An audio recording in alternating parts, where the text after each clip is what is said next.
Hi guys, स्वागत है आपका हमारे यूट्यूब चैनल फारूक उस्मान पे। ये आज हमारे PHP से रिलेटेड आज हमारा 15th ट्यूटोरियल है। इस ट्यूटोरियल के अंदर हम देखेंगे कि स्विच स्टेटमेंट किस तरह से वर्क करता है और हम इसके साथ ही साथ प्रैक्टिकल वर्क भी करके देखेंगे कि लाइव प्रैक्टिकल वर्क होगा। उसके अंदर सारी जो कंडीशंस होगी इसकी, वो जो भी आपकी मतलब के जो भी आपका कंसेप्ट इस थ्योरी में क्लियर ना हो सके वो आपके इंशाल्लाह प्रैक्टिकल के अंदर क्लियर हो जाएंगे। ठीक है गाइस, तो चलिए स्टार्ट करते हैं। स्विच स्टेटमेंट कुछ इस तरह से वर्क करता है। जो स्विच स्टेटमेंट के अंदर आप एक कंडीशन डालते हैं, जहां पर मेरे यहाँ पर जो मैंने माउस दिया हुआ है एरो के ऊपर आप देख सकते होंगे। ठीक है, जहां पर मैंने स्विच स्टेटमेंट दी, ठीक। देन इसके अंदर यहाँ पर जो मैंने लिखा हुआ है चॉइस के अंदर आप अपने वेरिएबल का नाम देते हैं। यहाँ पर कोई एक्सप्रेशन होती है, एक्सप्रेशन सिंपली अगर मैं कहूँ कि आप इसके अंदर कोई वेरिएबल का नाम देंगे, ठीक है। देन जो वेरिएबल होगा, ठीक है, इसके बाद आप कर्ली ब्रेसेस स्टार्ट करेंगे। यहाँ से देखिए मैंने एक स्टार्ट की और एंडिंग मैंने से क्लोज कर दिया। देन इसके बाद इसके अंदर होते हैं केसेस, ठीक। Case 1, case 2, case 3, case 4, case 5, जितने चाहें आप उतने केसेस इसके अंदर बना सकते हैं।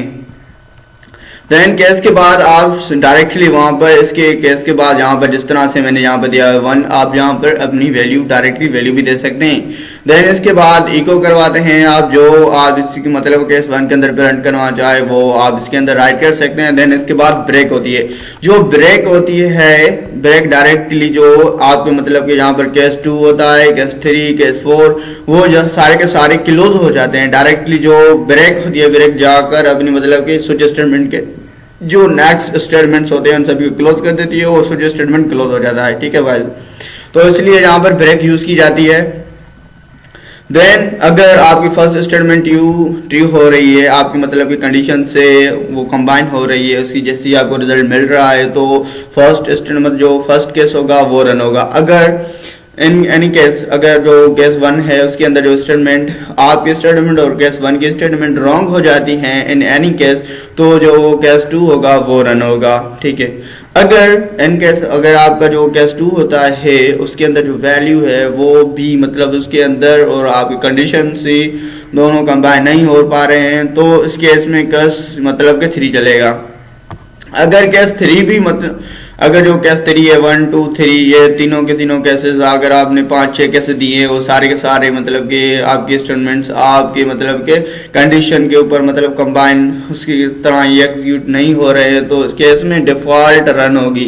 डिफॉल्ट का मतलब ये होता है कि जो आपकी सारी स्टेटमेंट है वो वर्क नहीं करेगी। ठीक है, वो डिफॉल्ट के अंदर आपको वो एरर जनरेट करके दे देता है। ठीक है गाइस, देन इसके बाद स्विच स्टेटमेंट क्लोज हो जाती है। तो चलिए गाइस स्टार्ट करते हैं अपना प्रैक्टिकल वर्क, जिसके अंदर हम जानेंगे कि किस तरह से प्रैक्टिकली आप इसे मतलब कि डिनाइट कर सकते हैं।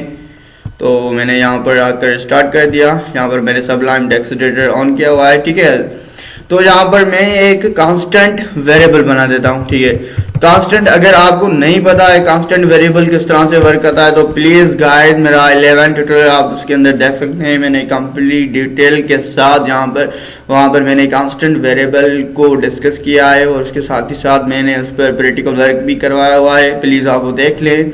अगर वो आपने नहीं देखा तो मे बी आपको ये जो स्विच स्टेटमेंट है इसके अंदर मैं डिफाइन कांस्टेंट वेरिएबल यूज करने वाला हूँ वो भी मे बी आपको पता ना चल पाए, लेकिन मैं कोशिश करूंगा इसके अंदर इस ट्यूटोरियल के अंदर मैं इसे सिंपल थोड़ा सा डिफाइन करके आपको बताऊँ। ठीक है, तो चलिए स्टार्ट करते हैं।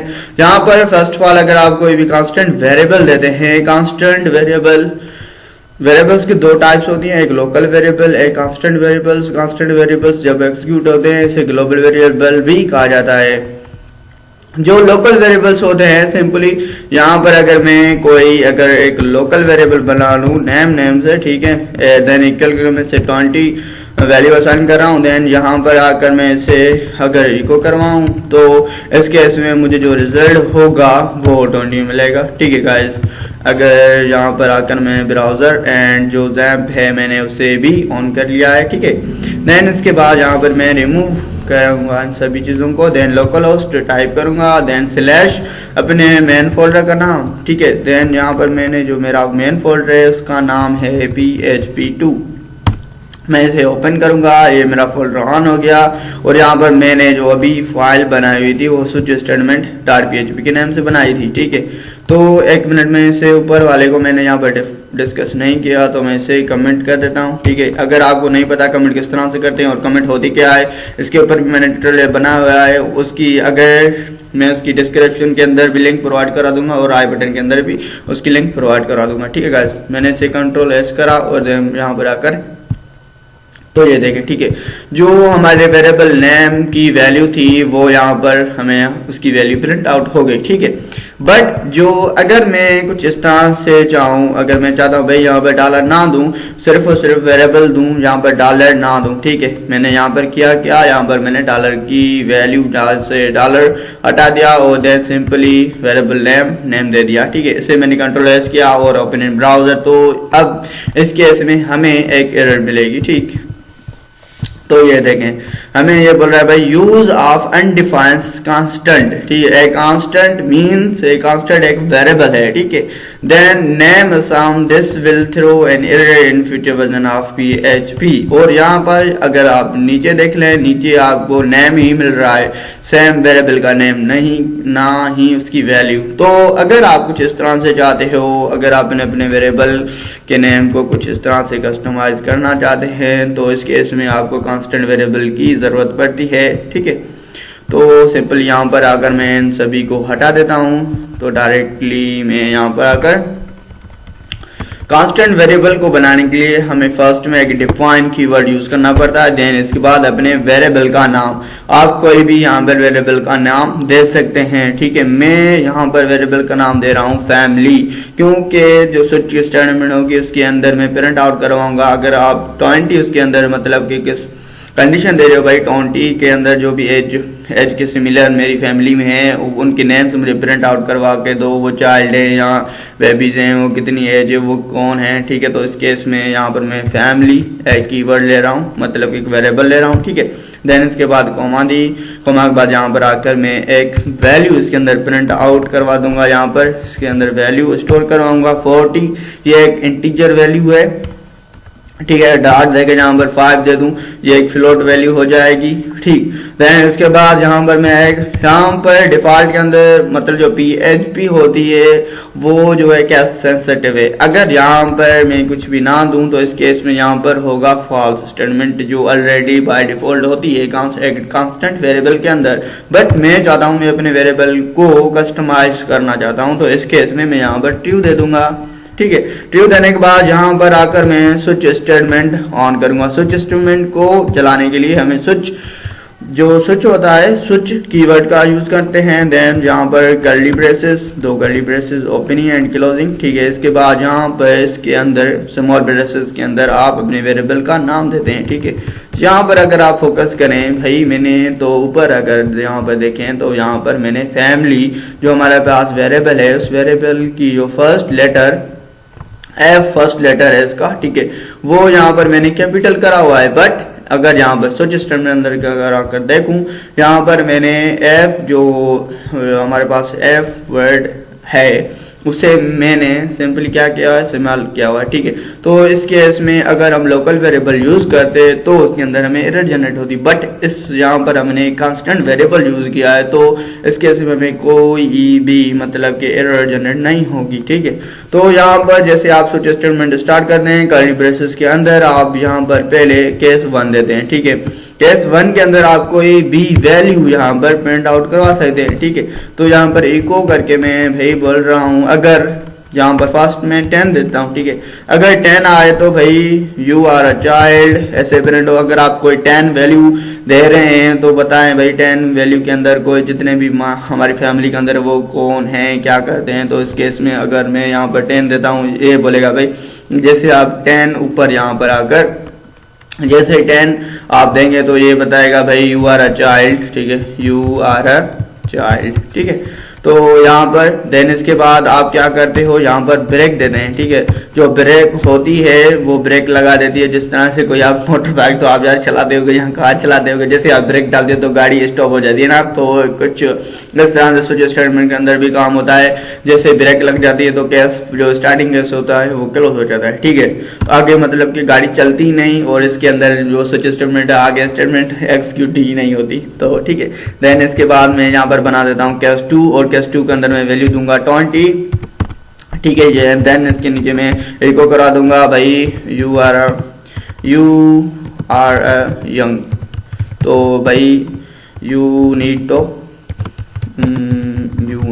वर्क हार्ड, ये यहाँ पर मैंने स्पेलिंग रॉन्ग कर दी, देन वर्क हार्ड, ठीक है। देन यहाँ पर आकर मैं इसे क्लोज कर दूंगा और यहाँ पर आकर भी ब्रेक दे दूंगा। भाई ब्रेक तो लगनी चाहिए ना, अगर ब्रेक नहीं लगे तो यार कहीं भी एक्सीडेंट हो सकता है। और देन यहाँ पर आकर 40 एक वैल्यू में दे रहा हूँ, एंड देन 40 के बाद यहाँ पर आकर भी इसके नीचे में आकर क्या पता है वो क्या करवाऊँगा, इको करवाऊँगा। और यहाँ पर मैं इको के अंदर भाई बोलूँगा यू आर हाई डैडी, क्योंकि 45 तो भाई बड़ा ही होगा ना। Hi daddy how are you okay. Then इसके बाद हम क्या करते हैं, यहाँ पर भी एक ब्रेक देंगे। Then last one is this case के बाद यहाँ पर आप 70 कर रहे हो, आप 78 कर रहे हो। इसके अंदर आप कंपैरिजन ऑपरेटर्स भी यूज कर सकते हैं। अगर आपको नहीं पता comparison operator less than greater than equal to, अगर आपको नहीं पता तो प्लीज मेरा 14 ट्यूटोरियल्स के अंदर मैंने कंप्लीट डिटेल के अंदर बताया हुआ है भाई कंपैरिजन ऑपरेटर्स क्या होते हैं, वो किस तरह से वर्क करते हैं। अगर आपको मतलब इसके बाद अगर आप बहुत सारी लॉजिकल कंडीशंस के अंदर अप्लाई करना चाहते हैं स्विच स्टेटमेंट के अंदर, मैंने वो भी लॉजिकल ऑपरेटर्स भी बता रखे हुए हैं भाई, वो ब्रेक बना देते हैं। उसके बाद आप बहुत सारी एक साथ ही एक ही मतलब के एक ही स्टेटमेंट के अंदर बहुत सारी कंडीशंस अप्लाई कर सकते हैं, ठीक है। तो चलिएगा स्टार्ट करते हैं। देन इसके बाद हमारे पास जो फोर्थ स्टेटमेंट है इसके अंदर मैं बोल दूंगा है grandpa how are you okay and how are you. Then इसके बाद में भी इससे भी आकर then here is last one, इससे भी। बट अगर इन एनी केस अगर जो भी हमने यहाँ पर जितने भी वैल्यूज दी हुई हैं, अगर कोई भी वैल्यू मैच नहीं होती, अगर आप कोई एक रॉन्ग स्टेटमेंट इसके अंदर प्रिंट कर रहे हो, तो इस केस में हमें डिफॉल्ट एक स्टेटमेंट होती है। देन डिफॉल्ट के अंदर आप इको करवा देते हो। अगर सारी कंडीशंस रॉन्ग होंगी तो डिफॉल्ट बताएगा यू एंटर्ड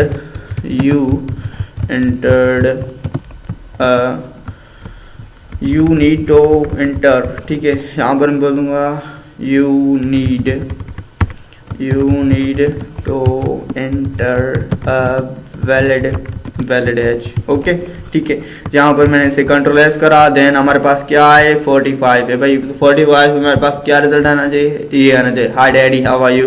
तो मैंने इसे कंट्रोल एस करा, कंट्रोल एस करने के बाद ब्राउजर ऑन किया, तो अगर यहाँ पर मैं रिफ्रेश करूँ तो सक्सेसफुली हमारे पास क्या आ गया hi daddy how are you, ठीक है। अगर यहाँ पर आकर मैं क्या करता हूँ भाई, यहाँ पर आकर 45 को चेंज करके मैं यहाँ पर 10 कर देता हूँ। देन इस केस में हमारे पास रिजल्ट क्या आना चाहिए, तो भाई इस केस में हमारे पास रिजल्ट आना चाहिए यू आर अ चाइल्ड, क्योंकि 10 स्टार्टिंग केस के अंदर हमने क्या कहा है भाई, यहाँ जब भी 10 आए तो हमारे पास रिजल्ट आए चाइल्ड वाला, ठीक है। देन उसके बाद अगर आप चाहते हो ग्रैंडपा भी यार ग्रैंडपा को भी वेलकम करा जाए, तो 70 दे दें सिंपली। इसे कंट्रोल एस करें और कंट्रोल एस करने के बाद यहाँ पर आकर आप रिफ्रेश करेंगे तो ये बताएगा hi grandpa how are you. But अगर एनी केस आपकी सारी वैल्यूज अगर आप कोई फाल्स वैल्यू दे रहे हो, तो इस केस में आपके डिफॉल्ट जो स्टेटमेंट होगी वो रन होगी। मैं इसे करूँगा कंट्रोल एस करने के बाद यहाँ पर अगर आपको दिखाऊं, ये बोल रहा है you need to enter a valid age. क्यों, ये किस तरह से वर्क कर रहा है भाई, ये सारी स्टेटमेंट हो गई आपकी रॉन्ग, क्योंकि आपने दिया हुआ है 90 और 90 अगर यहाँ पर हम देखें तो भाई यहाँ पर 90 तो आपने कोई केस बनाया ही नहीं ना, ये सारी हो गई ब्रेक। देन इसके बाद चला आपका डिफॉल्ट स्टेटमेंट, ठीक है। डिफॉल्ट जैसे रन हुआ तो डिफॉल्ट के अंदर आपने बोला हुआ है भाई you need to enter a valid age, तो ये डायरेक्टली रन हो गया। देन उसके बाद जो हमारा सारा सच स्टेटमेंट था वो हो गया क्लोज, ठीक है गाइस। होप आपको इस ट्यूटोरियल से जो भी स्विच स्टेटमेंट्स के रिलेटेड जो भी कंफ्यूजन्स होंगी वो अभी सॉल्व आउट हो गई होगी। देन इसके बाद जो अगर आपको यार इस ट्यूटोरियल से कुछ भी सीखने को मिला तो प्लीज़ यार मेरे चैनल को सब्सक्राइब कर दें और अपने फ्रेंड सर्कल्स के अंदर भी इसे मतलब के शेयर कर दें, इसमें मेरा ही भला होगा, ठीक है guys. Thank you so much, मिलते हैं अगली ट्यूटोरियल के अंदर। Thank you so much.